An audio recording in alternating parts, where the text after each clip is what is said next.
मुझे वो याद है इस कदर कि वो याद नहीं एक एहसास है। उसका चेहरा मेरे दिल में कैद, उसकी रूह मेरे हर सांस में है।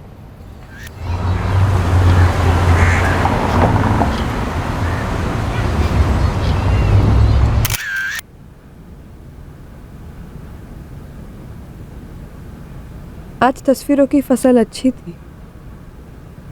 हर तस्वीर एक खूबसूरत राज है रिश्तों का। मासूम बच्चे और उनके खुश नसीब माँ बाप के बीच का रिश्ता।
सर, भाई बाहर से ताला लगा है पर अंदर कुछ घोटाला लग रहा है। सर, ये बदबू ना गैस लीक की है और ना ही किसी कूड़े कचरे की।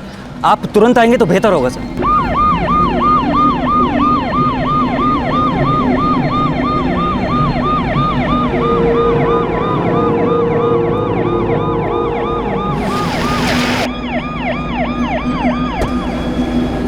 हमें फोन किसने किया था? मैंने सर, माई सेल्फ नितिन राजहंस।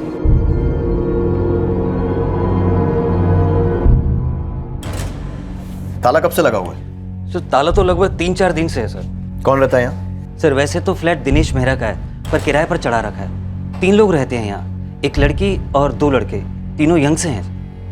ये दिनेश मेहरा का नंबर है आपके पास? मैंने फ़ोन कर दिया सर, वो पहुँचते ही होंगे। ताला तोड़ दो।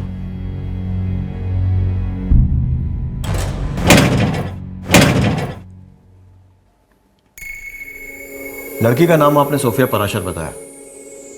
ये दोनों लड़के कौन है? सर, ये वाला जॉन है और ये करीम है। सर, इस कमरे में अलमारी में सभी चीज़ें लड़की की, कपड़े वपड़े सब, लेकिन बाहर के कमरे की अलमारी पूरी तरह खाली। लड़कों की एक भी चीज़ इस घर में नहीं है। ये दोनों लड़के फुल टाइम यहीं रहते थे? जी सर, पिछले 6 महीने से तो देखता आ रहा हूँ इन तीनों को। वैसे किसी से ज़्यादा बातचीत तो नहीं करते थे, हाय हेलो बस, वो भी आप करो तो। इन तीनों का नंबर है तुम्हारे पास? लड़की का फ़ोन कहीं घर में मिल नहीं रहा। सॉरी सर, मेरे पास तो नंबर नहीं है, पर मकान मालिक दिनेश मेहरा के पास ज़रूर होंगे। क्या हो गया?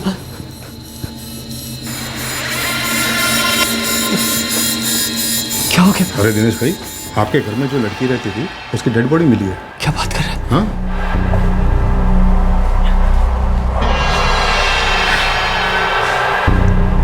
ये सब कैसे हो गया इंस्पेक्टर साहब?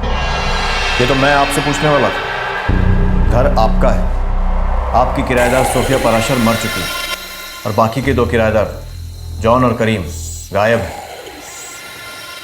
उन तीनों के नंबर्स हैं मेरे पास। लीजिए। जी।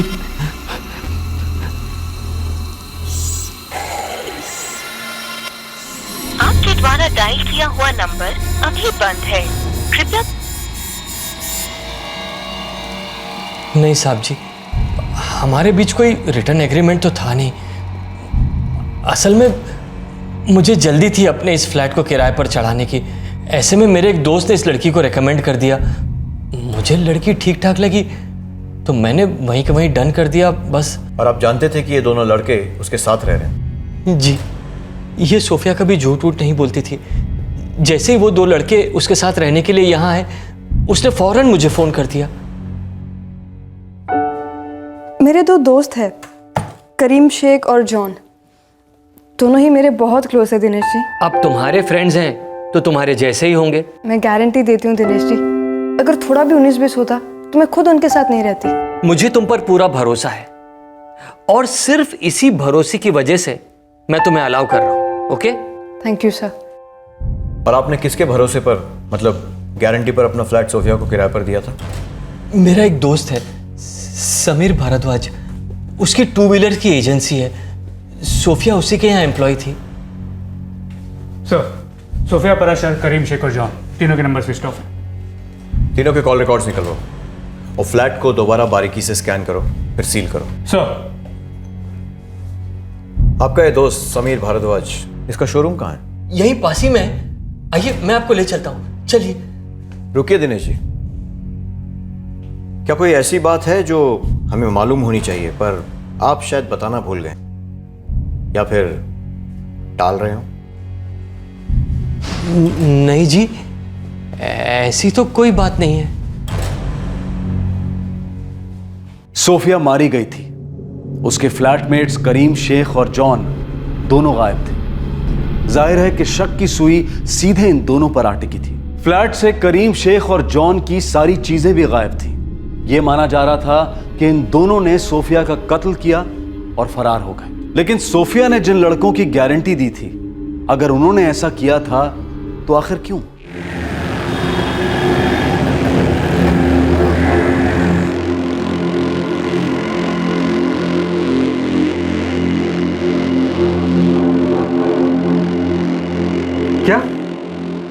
क्या बात कर रहे हो सर?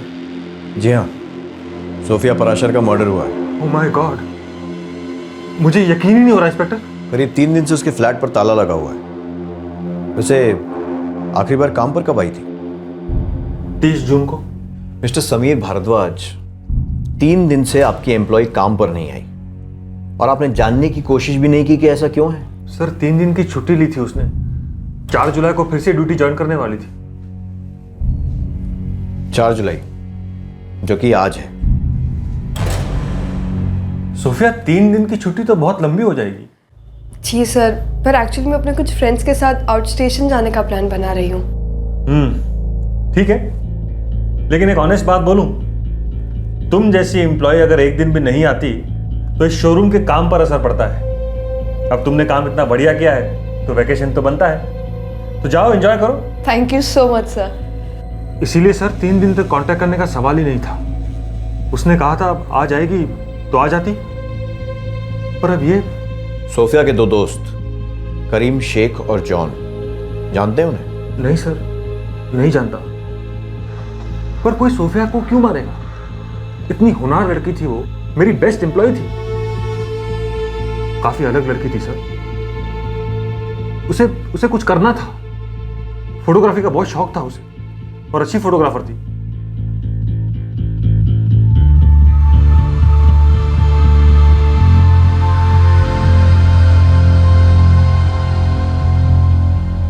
किशोर, इन तीनों में से कोई तो है जिसे फोटोग्राफी का बहुत शौक था। समीर जी, सोफिया यहां कब से काम कर रही थी? अगस्त में 1 साल हो जाता। और आपने उसे काम पर कैसे रखा था? मतलब वो यहां ही कैसे थी? मैंने एक नोटिस लगाया था यहीं हमारे गेट पर।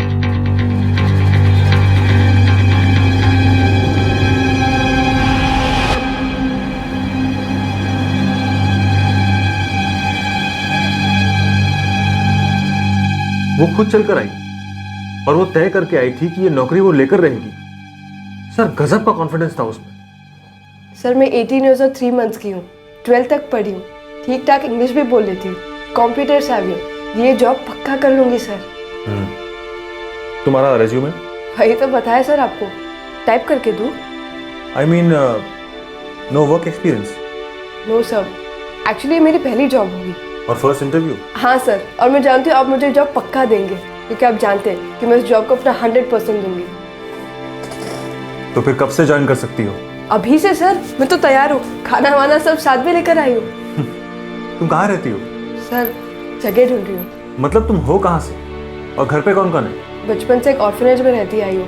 मैंने वहाँ कहा था उनसे कि जैसे मुझे जॉब लग जाएगी मैं वहाँ से निकल जाऊंगी, और अब जैसे आपने मुझे जॉब दे दी है तो सैलरी से किराया भी भर दूंगी। Life is set sir. ठीक है, तुम कल से ज्वाइन कर सकते हो। सर सोफिया बहुत स्मार्ट थी, सारा काम उसने बहुत जल्दी पिकअप कर लिया था। इतनी शिद्दत से काम करती थी, मैंने सालों में ऐसा हार्ड वर्किंग किसी को नहीं देखा।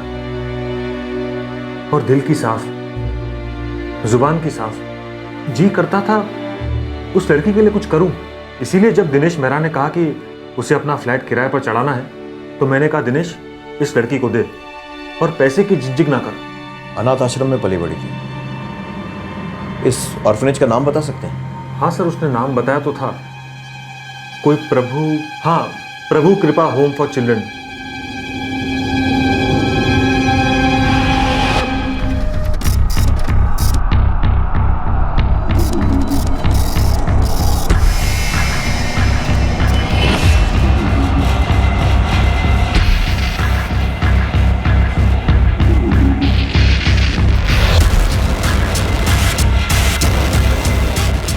सर सोफिया के कॉल रिकॉर्ड्स में एड्रेस दिनेश मेहरा के फ्लैट का है, तो बाकी दोनों के कॉल रिकॉर्ड्स में किसी अनवर मसूद का केयर ऑफ एड्रेस दिया गया। सर ये करीम शेख और जॉन, इनके कॉल रिकॉर्ड में शक करने जैसा कुछ मिला नहीं, पर तीनों फ़ोन एक साथ स्विच ऑफ हुए थे 5 मिनट आगे पीछे। Last location? दिनेश मेहरा का फ्लैट, जहाँ ये तीनों साथ में रहते थे। सोफिया के कॉल रिकॉर्ड से कुछ मिला? सर एक आदित्य दुबे का नाम आया, पिछले 4 महीनों से उसके साथ लगातार बातचीत हो रही। मुझे इस केयर ऑफ एड्रेस वाले अनवर मसूद और आदित्य दुबे दोनों का कच्चा चिट्ठा चाहिए। सो क्या? ये कब हुआ? अच्छा आदित्य सुनो, मैं तुम्हें 2-3 दिन तक फ़ोन नहीं कर पाऊंगी, मैसेज नहीं, कॉल नहीं, कुछ भी नहीं। हाँ मैं मर थोड़ी जाऊंगा तुमसे बात नहीं करूंगा तो, लेकिन इतना तो बता दो, जा कहाँ रही हो? शायद शिमला या कहीं और। ओहो क्या बात है, मजे करो, ऐश करो। और हाँ, एक बात और कहनी थी। क्या? यही, I'll miss you।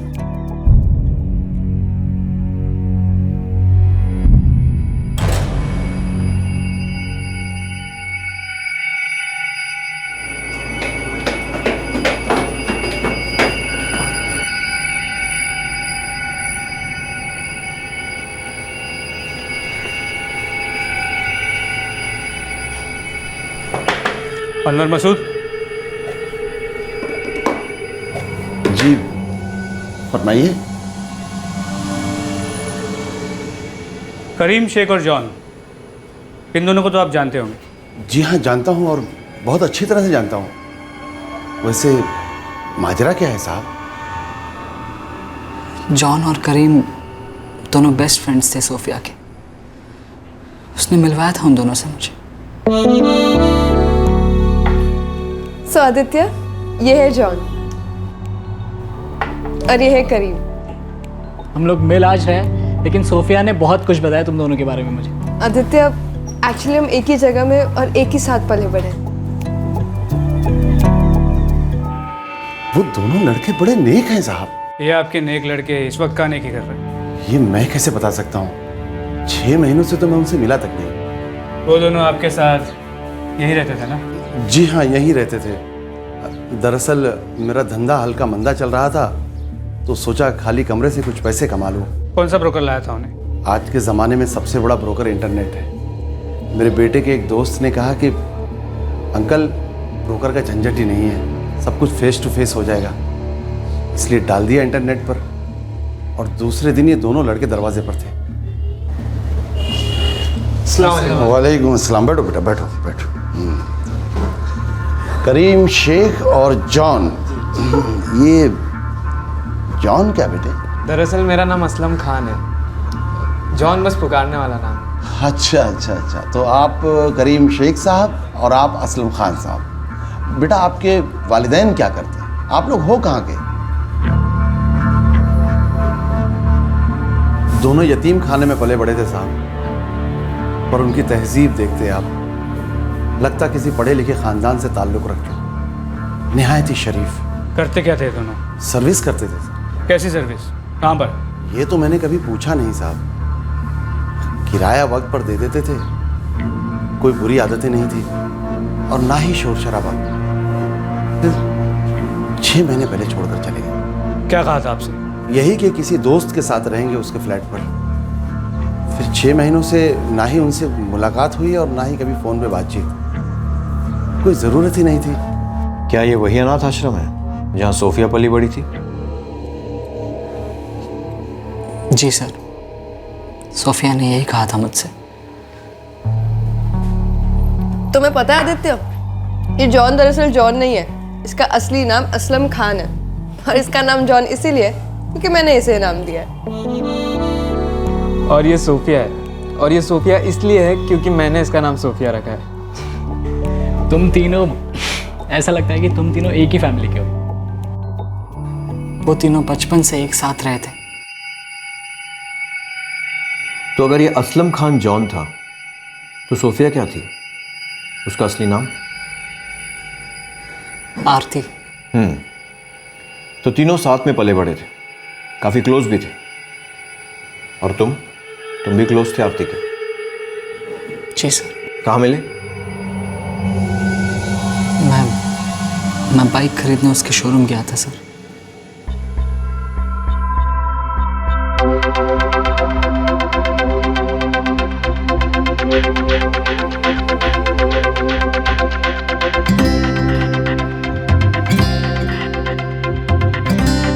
बाइक से ज्यादा मुझे सोफिया पसंद आ गई। बाइक तो मैंने खरीद ली, अब सोफिया का दिल जीतना बाकी था।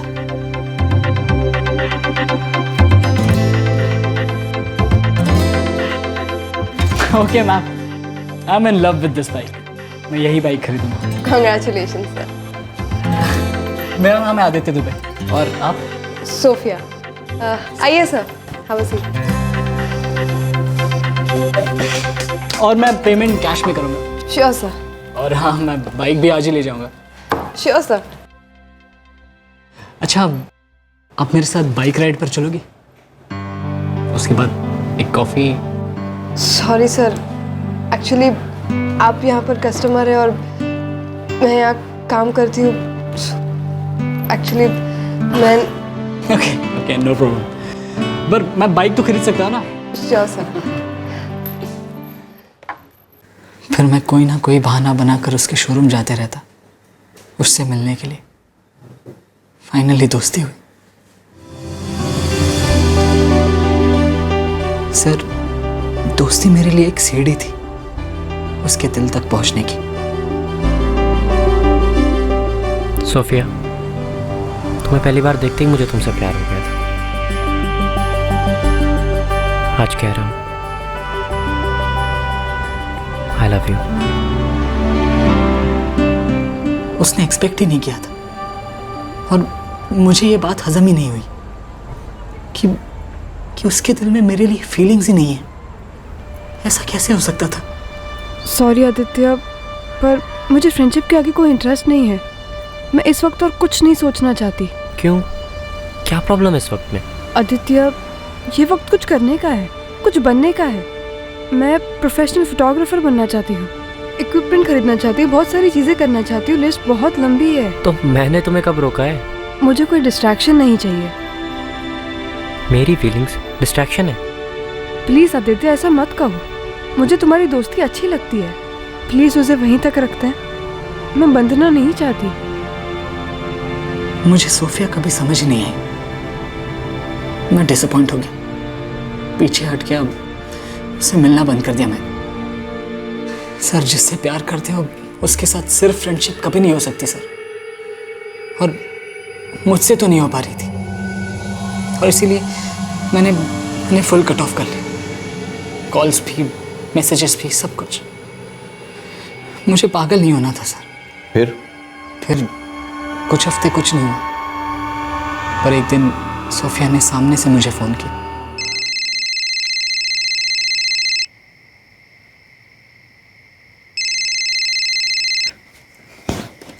देखो सोफिया, अब तुम्हारी बारी है समझने की। ओके, मुझे तुमसे कोई बात नहीं करनी, कोई कांटेक्ट नहीं रखना, सिंपल। और ये फ्रेंडशिप वगैरह ना, ये सब बातें तुम भूल ही जाओ। तुम्हारी फ़ोटो तक देखता हो तो दिल मुंह में आ जाता है मेरा। और क्यों करूँ मैं अपने आप को टॉर्चर इस वन साइडेड लव में? हाँ, आई लव यू। ये तो हद है यार। देखो, कोई ज़बरदस्ती नहीं है, कोई ज़रूरत नहीं है सोशल सर्विस करने की। हो गया बोल के? तुम्हारी प्रॉब्लम ही है आदित्य कि तुम कभी मेरी कोई बात ही नहीं सुनते। अब सुनो, हो सकता है जिस फीलिंग से मैं फाइट कर रही थी वो फीलिंग्स एक्चुअली प्यार है। ये वही फीलिंग है ना जो तुम मेरे लिए फील करते थे। मैं कोई बात घुमा फिरा के नहीं कहती, मैं तुमसे प्यार करती हूँ। अब मुझे तुम्हें बात बताना जरूरी लगा। सोफिया, इन 3 हफ्तों में मैंने तुम्हें बहुत मिस किया। शायद ये 3 हफ्ते जरूरी थे आदित्य, मुझे अपनी फीलिंग्स को समझने के लिए, अपना इरादा पक्का करने के लिए। तो अब क्या इरादा है?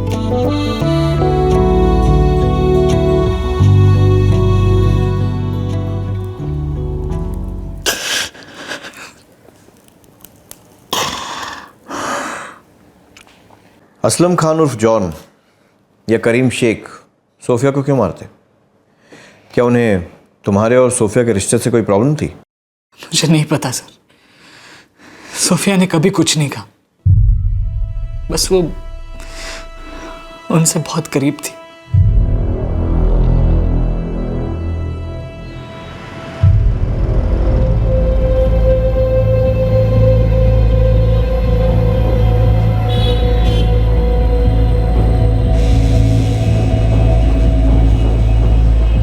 असलम खान उर्फ जॉन और करीम शेख दोनों गायब थे, अनट्रेसेबल।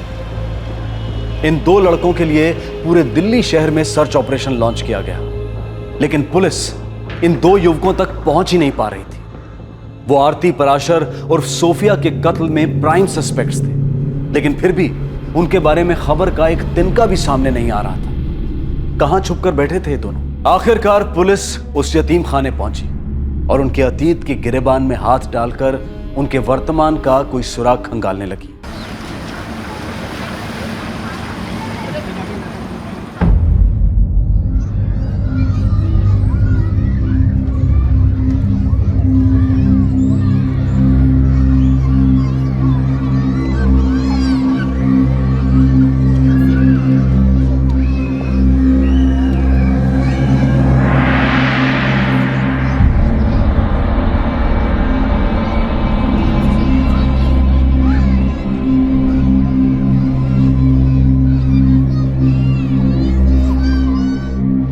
I'm sorry ऑफिसर्स, मुझे नहीं पता जॉन और करीम कहाँ मिलेंगे। कुछ तो आइडिया होगा आपको, कोई एड्रेस या कुछ और?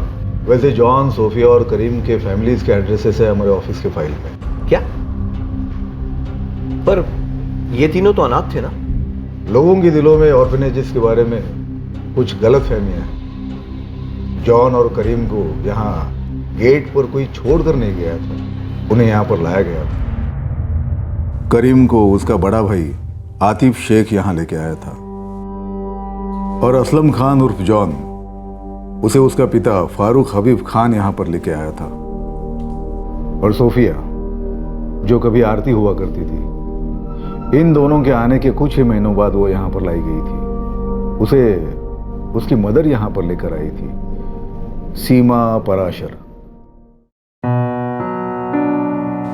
मम्मी तुम आओगी ना? हाँ बेटा। नानी भी आएगी ना? नानी भी आएगी। पापा पापा आएंगे?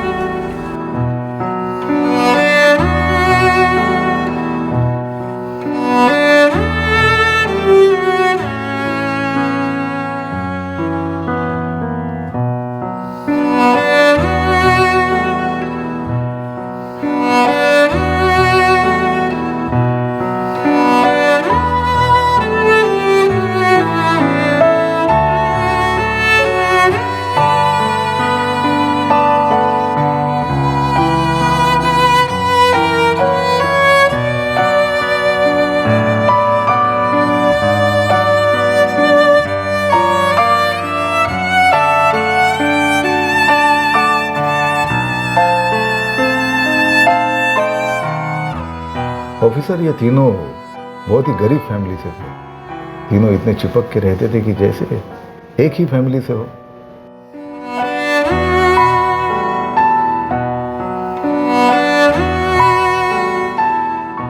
ऑफिसर, मैं इमेजिन भी नहीं कर सकता, असलम और करीम सोफिया को मारना तो दूर, उस पर एक खरोच भी नहीं आने देंगे। बहुत ज्यादा प्यार था इन तीनों में। आपको पता होगा असलम को जॉन का नाम किसने दिया? सोफिया ने। और सोफिया आरती से सोफिया बनी असलम के कहने पर। देखिए, इस वक्त हमारे पास आरती उर्फ सोफिया की लाश है, जो कि उसके घर से मिली है, जहां ये दोनों भी रहते थे, और अब फरार हैं। नहीं ऑफिसर, मुझे नहीं लगता कि ये दोनों उनकी फैमिलीज के साथ घर पे होंगे, क्योंकि इनके लिए इनकी फैमिली तो ये तीनों ही थे।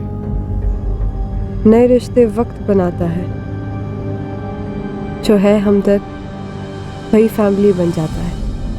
हमारे इस इंस्टीट्यूशन में जब बच्चा 18 साल का होता है तो हम उन्हें उनके फैसले लेने की पूरी आज़ादी दे देते हैं, पूरा हक दे देते हैं। वो आगे क्या पढ़ना चाहते हैं, कहाँ रहना चाहते हैं, क्या काम करना चाहते हैं। आफ्टर ऑल ये उनकी लाइफ है। जॉन और करीम यहाँ से कब निकले थे?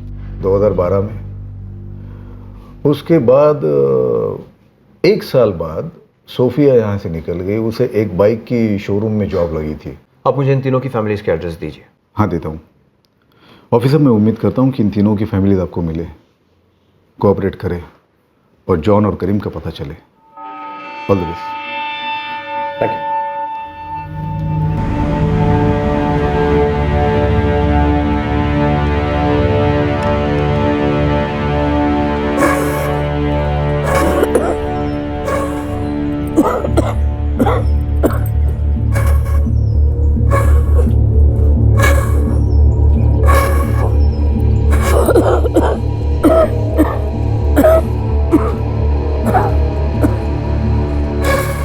उषा पाराशर,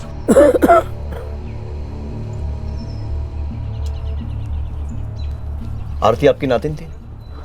हाँ जी। क्या हुआ उसे? वो अब नहीं रही, उसका कत्ल हो गया।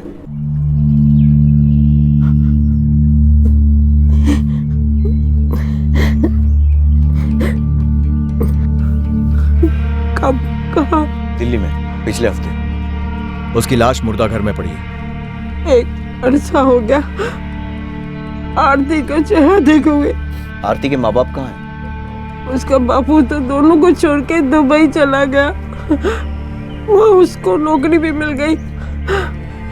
सुना उसको एक लड़की भी मिल गई। बुला दिया उसने मेरी बेटी को और अपनी बेटी को, और लौट कर नहीं आया। और आरती की माँ सीमा, जो उसे अनाथ आश्रम छोड़कर आई थी? जब वो आरती को अनाथ आश्रम छोड़ के आई तो वो अपने अंतिम दिन गिन रही थी, क्योंकि उसे कैंसर हो गया था।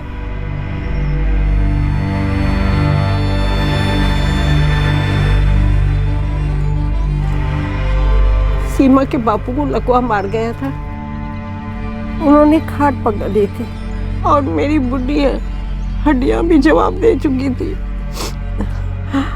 हमसे छोटी सी बच्ची आरती संभाली नहीं जाती थी, इसीलिए सीमा उसे अनाथ आश्रम छोड़ के आई थी।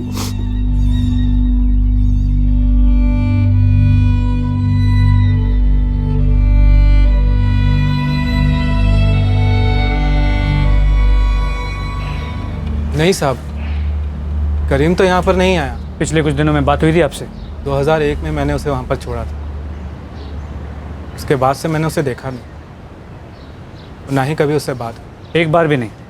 भरोसा एक ही बार टूटता है साहब। वो 7 साल का था जब मैं उसे वहाँ पर छोड़ कर आया था। नफरत करता था शायद मुझसे, या करता है, पर मेरी मजबूरी थी साहब। मम्मी अब्बू का इंतकाल हो चुका था और मेरी हैसियत नहीं थी कि मैं उसे संभाल सकूं। मेरे पास और कोई चारा भी नहीं था साहब। अगर वो तुम्हें कांटेक्ट करता है तो ये रहा मेरा नंबर।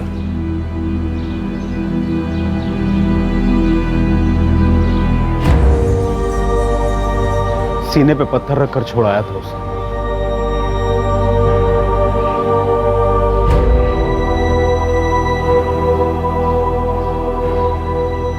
नौकरी गई थी। असलम की अम्मी ने मुझे तलाक दी। उसने दूसरी शादी कर ली और मैंने बोतल पकड़ ली। 12 साल गुजरने के बाद भी मुझ में इतनी हिम्मत नहीं आई कि मैं अपने बच्चे के पास जा सकूं। अगर असलम यहाँ आता है या फ़ोन करता है तो अब की बार हिम्मत दिखाइएगा और हमें कांटेक्ट कीजिएगा। करेंगे ना? मेरी माँ नाना नानी मुझे याद है, पर मुझे मेरे पापा की बहुत याद आती है। मेरे पापा कहाँ है, क्यों नहीं लौटे, इसकी सच्चाई क्या है मुझे नहीं पता, लेकिन मैं हमेशा सोचती थी कि मेरे पापा मुझसे बहुत प्यार करते थे, बहुत प्यार।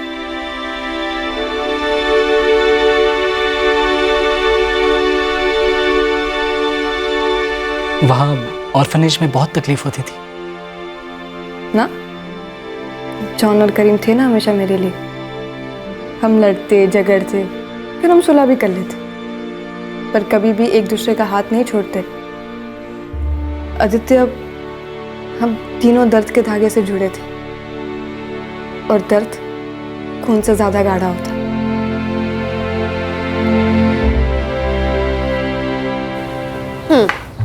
तो जैसा मैं कह रही थी, मुझे मेरी माँ छोड़ गई और असलम उर्फ जॉन को उसके अब्बू छोड़ गए थे। और ये करीम, तुम्हें पता है ये हम में से सबसे ज्यादा लकी है, क्योंकि इसे अपना भाई छोड़ गया था। पता है आदित्य, हम तीनों की ना फुल ऑन बॉलीवुड कहानियां थी। मतलब कंपटीशन लगती थी कि किसकी कहानी किसे ज्यादा रुला देगी।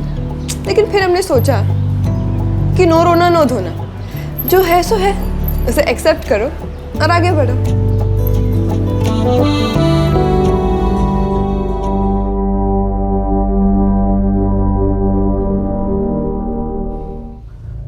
तीनों के बचपन मानो एक ही स्याही से लिखे गए थे। और जवानी भी सर। तीनों ने बहुत मेहनत की थी अपनी ज़िंदगी को कुछ बनाने के लिए। किसी के मुंह से उनके लिए एक बुरी बात नहीं निकली। और फिर सोफिया मारी जाती है और उसके वो दो पक्के दोस्त, इनफैक्ट उसकी फैमिली, जॉन और करीम, फरार है। सर हो सकता है वो फरार नहीं, गायब है, गायब किए गए हैं। मतलब? सर हो सकता है दोनों सस्पेक्ट नहीं, एक्चुअली विक्टिम्स हो और ये कहानी कुछ और ही हो। जिससे प्यार करते हो उसके साथ सिर्फ फ्रेंडशिप कभी नहीं हो सकती सर, और मुझसे तो नहीं हो पा रही थी, और इसीलिए मैंने फुल कट ऑफ कर लिया। पर एक दिन सोफिया ने सामने से मुझे फ़ोन किया। मैं तुमसे प्यार करती हूँ, अब मुझे तुम्हें बात बताना ज़रूरी लगा। इन्हें जिंदगी से जितने भी शिकवे थे इन्होंने खुद उसे दूर किया। फिर भला किसी को इस लड़की से क्या गिला हो सकता है? और इसके वो दो दोस्त, असलम उर्फ जॉन और करीम, वो दोनों सोफिया से किस बात पर इतना खफा हुए कि उसे मार दिया? और अगर ऐसा हुआ है जैसा तुम सजेस्ट कर रहे हो कि वो दोनों भी किसी और की नाराजगी का शिकार हुए हैं, तो वो कौन? आदित्य दुबे। सर इस आदित्य दुबे को खोलना होगा। हो सकता है इस सैड लवर बॉय चेहरे के पीछे कुछ और ही छुपा। I think you are right. इस लड़के में कुछ तो ऑफ है, जैसे गाने में एक गलत सुर।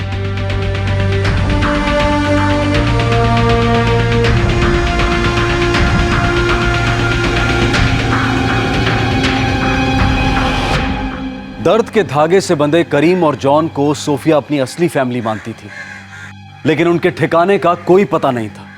उनके फोन्स स्विच्ड ऑफ थे। पूरी दिल्ली में चलाया गया सर्च ऑपरेशन, पूरा खबरी नेटवर्क, कोई रिजल्ट नहीं दे रहा था। ये दोनों उन रिश्तेदारों के भी टच में नहीं थे जिन्होंने 10-12 साल पहले उन्हें अनाथालय में छोड़ दिया था। किसी को 19 वर्षीय आरती पराशर और सोफिया से ऐसा क्या शिकवा था कि उसने सोफिया की गला घोटकर हत्या कर दी? क्या जॉन और करीम के अंदर जज्बात का कोई ज्वालामुखी फटा था, जैसा कि पुलिस सोच रही थी? या फिर इन दो जाहिर सस्पेक्ट्स के परे इस कहानी में कोई और ही विचित्र सा ट्विस्ट था? इन तीनों का अतीत अब एक खुली किताब था, पर इन तीनों का वर्तमान एक बंद मुट्ठी। ये मुट्ठी हम खोलेंगे कल रात 11 बजे इस केस के दूसरे और आखिरी भाग में। आपसे फिर मुलाकात होगी क्राइम पेट्रोल सतर्क में। तब तक अपना ख्याल रखें, सुरक्षित रहें और याद रखें, बार बार हो रही असफलताओं से निराश नहीं होना चाहिए। कभी कभी गुच्छे की आखिरी चाबी भी ताला खोल देती है। सही वक्त, सही कदम, सतर्क रहें। जय इस तरह के और भी एपिसोड देखने के लिए हमारे चैनल को सब्सक्राइब करें और बेल आइकन दबाना ना भूलें।